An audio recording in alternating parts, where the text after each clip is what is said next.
This is wrestling's greatest moments. Hey now, wrestling fans! It's time for another episode of Wrestling's Greatest Moments. 1995 was a bad year for WWF and WCW fans, but not for ECW fans who enjoyed a wild singles division and an even wilder tag team division. Sit back as Wrestling's Greatest Moments looks at ECW's wild 1995 tag team wars, champions and challengers. Before we get started, don't forget to subscribe to our channel and hit that notification bell so you don't miss a single video. 1995, a year when Philadelphia's infamous Bingo Hall, now rechristened as the ECW Arena, became the crucible for the wildest, most chaotic tag team wrestling fans could find in the United States. Extreme Championship Wrestling, ECW, wasn't just rewriting the rulebook, it was tearing it to shreds, and at the center of the chaos, the ECW World Tag Team Championship. 1995, the year of the Public Enemy. 1995, a new year for wrestling fans, but in the World Wrestling Federation, WWF, and World Championship Wrestling, WCW, fans were tired of the same pablum they'd been fed in 1994, a cartoonish, boring parade of mediocrities. To be sure, there were some good wrestlers in each promotion, but stagnant storylines seemed to be the order of the day. Not so in ECW, where chaos, violence, and blood, mixed with old-school wrestling, created a refreshing alternative for old-school fans bored with the WWF and WCW's refusal to rock the boat. ECW had many things going for its fans, including a robust tag team division. One such team, the Public Enemy, stood atop ECW's tag team division. According to the book The Rise and Fall of ECW, Paul Heyman got the idea for the team after reading a Newsweek article that stated that some of today's youth were more afraid of living than dying. Heyman's mind percolated, and he transformed indie wrestlers Ted Petty and Mike Dunham into Flyboy, Rocco Rock, and Johnny Grunge, the Public Enemy. They would do interviews that were just over the top ridiculous. They were funny as hell. And then they would go out to the ring and brawl their asses off. They would go over the rails, which at the time was a huge taboo. They used weapons, they used frying pans, baseball bats. This was the act that caught everyone's attention because it was so over the top. In the ring it was like a riot, and the reason we did it was, they really couldn't wrestle. The team's fondness for fighting and knack for breaking tables made them a hit with ECW fans. Streetwise, charismatic, and always ready to break a table, the Public Enemy embodied ECW's anarchist spirit. The Public Enemy had already survived battles with teams like the Bad Breed and the Bruise Brothers, but new threats were lurking just around the corner. Sabu and The Tazmaniac. The first major test of their reign came at Double Tables on February 4th, 1995. Their challengers? The unpredictable duo of Sabu and The Tazmaniac, a pair whose chemistry was equal part brilliance and madness. Behind the scenes, the two couldn't stand each other, but on camera they were paired with Paulie Dangerously and 911 as the latest version of Paul E's faction, the Dangerous Alliance. Sabu, aka Terry Brunk, the nephew of the legendary Wildman, the Sheik, worked a hard-hitting wrestling style that combined brutality and high-flying spots. Sabu's use of tables as key components of his matches helped advance his reputation on the indie scene. Paul Heyman's brilliant idea to bring Sabu to the ring in chains and on a gurney, a la murderous movie madman Hannibal Lecter, only furthered Sabu's mystique. As for Taz, his road to stardom took a detour at the home of none other than Wrestling Magazine editor and photographer Bill Apter. In his memoir Is Wrestling Fixed? I Didn't Know It Was Broken, the man whose name became synonymous with wrestling magazines, the wrestler, and others, recalls how he befriended Taz early in his career. Taz, aka Pete Senerchia, lived in the same neighborhood as Apter and had trained with Bill's friend, the legendary wrestler and trainer Johnny Rodz. Pete brought some videotapes and a photo of him in a new gimmick he had designed. It was a character he called the Tazmaniac. At first I said to him, "You need professional photos. If this is what you're ready to show promoters, you won't get one job." I suggested that he come to my office one day and I would take some good photos. Bill shot a series of photos to help his new friend put over his new character, the Tazmaniac. made a few calls, and eventually the Tazmaniac landed in Mario Savaldi's International World Class Championship Wrestling. Taz wasn't the only future ECW original who crossed paths with Wild Bill. Pete kept visiting, and one night he asked if he could bring a friend over who had been working hard to get into the business. That man was named Tommy Laughlin, and he came over for many of our Wrestling Chat summits. Pete, who had become successful with Savaldi, suggested Tommy, who became T.D. Madison in ICW. He would go on to become a hardcore legend, Tommy Dreamer. Sabu, the homicidal, suicidal, genocidal maniac, and the Tazmaniac, a human suplex machine in his wild man phase, proved to be a force of nature. At Double Tables, their title match against the Public Enemy delivered exactly what the name promised: chaos and broken furniture. It also led to a title change. However, the two Wild Men's reign was over before it started, as a new team was determined to win the titles. A team as violent as Sabu and the Tazmaniac, but with completely different, yet equally effective methods. Chris Benoit and Dean Malenko. In January 1995, Dean Malenko and Chris Benoit entered Extreme Championship Wrestling. Although they were new to ECW, the two had teamed for years in New Japan Pro Wrestling during Benoit's reign as the Pegasus Kid. Malenko, the son of famed territory-era star Boris Malenko, and Benoit, who patterned his career after his hero, the Dynamite Kid, seemed born to team. Their technical prowess was undeniable, as was their ability to inflict tremendous damage to opponents. This was no makeshift team, and they proved it when they met Sabu and the Tazmaniac at February 25th's Return of the Funker, emerging victorious with the tag team titles. Benoit's punishing suplexes and Malenko's mat mastery, coupled with their international pedigree, took tag team wrestling in ECW to the next level. The two aligned with then ECW World Heavyweight Champion Shane Douglas, forming the Triple Threat.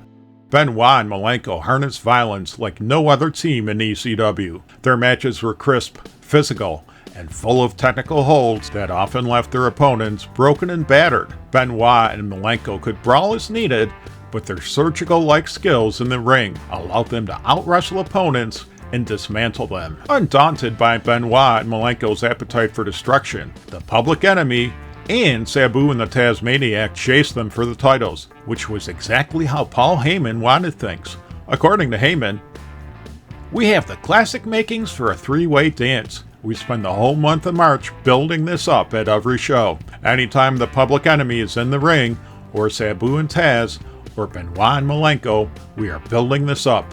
Everybody is chasing everybody, and everybody has a reason to chase the other guy." This was intricately booked dating back to the night that Benoit hurt Sabu, which was an accident that we capitalized on. From that moment forward, we were building up to the three-way dance. Heyman planned to book a three-way dance between the three teams at April 8th's aptly titled Three-Way Dance event.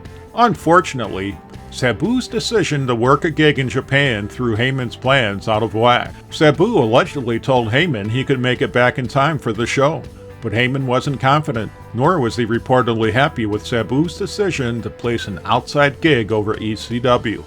Instead, he contacted Rick Steiner and fired Sabu. This was no behind-the-scenes sacking, but a full-blown orchestrated event designed to turn the ECW faithful against Sabu. Heyman announced Sabu's firing to the fans during a show, telling them Sabu had made a promise to him and backed out. Heyman told the fans he'd bring Sabu back if they asked for it, but the fans quickly turned against Sabu, and Sabu was now a distant memory, at least for the time being. The Public Enemy Round 2. The three-way dance was still on, only this time the Tazmaniac teamed with Rick Steiner, an impressive pairing to be sure. The two fought the Public Enemy and the Tag Team Champions in a three-way elimination match, with the champions eliminating Tazmaniac and Steiner before Rocco Rock and Johnny Grunge regained the titles after Rocco Rock pinned Malenko. After the match, the Pitbulls, Gary Wolf and Anthony Durante, rushed the ring, laying out the new champions with chains. Putting the titles back on the Public Enemy was inevitable, as ECW's Todd Gordon recalls. Johnny and his tag team partner Rocco Rock made Public Enemy our most prominent tag team for a good while. They came to the ring in the ubiquitous 90s tune, Here Comes the Hot Stepper, and had the crowd dancing hip-hop with them, despite Johnny having no rhythm at all. The Pitbulls would come up short against the Public Enemy, but Rocco Rock and Johnny Grunge wouldn't fare so well against a different team. Raven and Stevie Richards. ECW fans could always count on change, and that's what they got when the team of Raven, aka Scott Levy, and Stevie Richards, aka Michael Manna, entered the scene. Raven, who wrestled in the Pacific Northwest Wrestling Territory as Scotty the Body and Scotty Flamingo in WCW, then managed wrestlers as Johnny Polo in the WWF, was at his wit's end, frustrated with his career and feeling like a failure. He concocted his Raven character, but knew his options were limited on the indie scene. As noted in the book Hardcore History, Levy felt the only way to get over was to get on TV. I knew I needed to be on a TV show to develop this character, because there was no real way to get something over to wrestling fans on the internet back then. According to Levy, his friend Diamond Dallas Page, who Paul Heyman owed a favor to, got Levy a shot with ECW. Nonetheless, the future Raven knew he had a lot to overcome based on his past characters. Levy said that even when Heyman relented and decided to give Raven a chance, ECW's Evil Genius only saw him as a short-term character. He thought he was getting Scotty the Body, only with a goth twist, Raven said. He didn't know I was going to go out there and bare my soul. I had always been the life of the party, but that was just a shell for a lot of inner turmoil. Raven, the grunge messiah, tormented, calculating, and brooding, and alongside him Stevie Richards, the starstruck goofball who became Raven's loyal stooge after introducing ECW fans to the character in 1994. Together, they represented the next evolution in ECW's tag division. On June 30th, 1995 at Mountaintop Madness, Raven and Richards shocked the wrestling world by defeating the Public Enemy for the ECW World Tag Team titles. While the challengers got an assist from the Gangstas, Mustafa Saeed and New Jack, the title change stood. Raven and Richards' reign was less about teamwork and more about manipulation. Raven's psychological warfare, combined with Richards' uncanny knack for being in the wrong place at the right time, made them unpredictable champions. In a promotion where chaos was the norm, unpredictability made them apex predators. The Pitbulls Unleashed. September 16, 1995, Gangsta's Paradise. The most brutal match of the year, a double dog collar war, pitted Raven and Richards against the Pitbulls. The Pitbulls, managed by Francine, were determined to prove their dominance. The match was an orgy of violence, steel chains, and at one point, a run-in by ECW Commissioner Bill Alfonso. The dream reached its apex when Raven's archenemy Tommy Dreamer intervened, and Pitbull number 2 delivered a super bomb from the second rope, pinning Richards for the win and the titles. The Pitbulls were crowned the new ECW World Tag Team Champions to a thunderous ovation. Their reign, though short-lived, was marked by their willingness to mete out and endure extreme punishment. The Pitbulls were now established as a championship-caliber team. Unfortunately, that didn't stop Raven and Stevie Richards from knocking them off on October 7th, 1995, regaining the belts. ECW has been rightfully praised as a breath of fresh air for fans disappointed with the cartoonish WCW and WWF of the mid-90s, but that didn't stop ECW from occasional hotshot booking. Raven and Richards won the tag titles at October 7th South Philly Jam, defeating the Pitbulls. However, they lost them on the same day, dropping them in a three-way dance to the Public Enemy in an elimination match that also featured the Gangstas. Too Cold Scorpio and the Sandman. On October 28th, Too Cold Scorpio captured the tag titles by defeating Rocco Rock in a singles match. Longtime wrestling fans know this wasn't the first time a tag team title has been decided in a singles match, but it was a good way to shake things up in ECW. Now calling himself Too Gold Scorpio, the ECW World Television Champion chose the Sandman as his new partner. A late December title switch, Mikey Whipwreck and Cactus Jack. Scorpio and the Sandman enjoyed a 2-month reign before Scorpio lost the title to Mikey Whipwreck, similar to how he'd won it.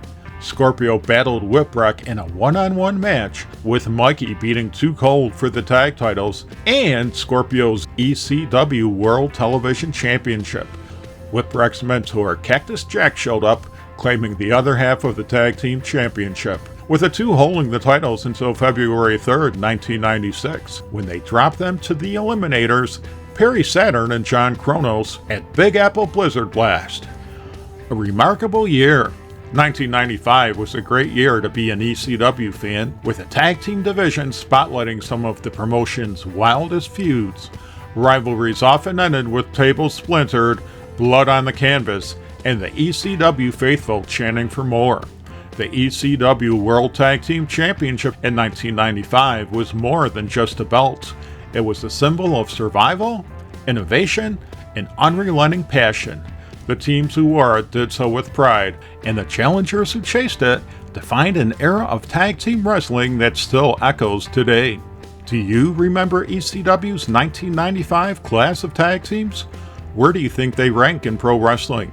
Share your thoughts in the comment section, and let us know if there are any videos you'd like Wrestling's Greatest Moments to cover. In the meantime, subscribe to our channel, follow us on X and Instagram, and spread the good news about Wrestling's Greatest Moments, the channel that celebrates the squared circle.